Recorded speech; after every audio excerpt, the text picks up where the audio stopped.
Hello everyone! So, ano po yung lulutuin ko ngayon is gagawa po ako ng lentil soup. So, hinugasan ko na po ito and then binabad ko na kaya umalsa siya.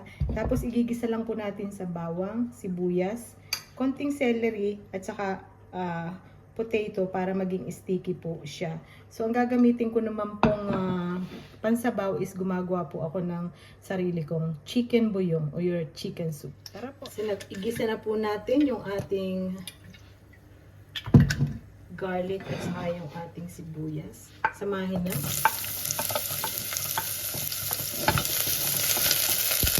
Lagay na rin yung celery. Pwede na po yung sabay-sabay.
Buo-buo.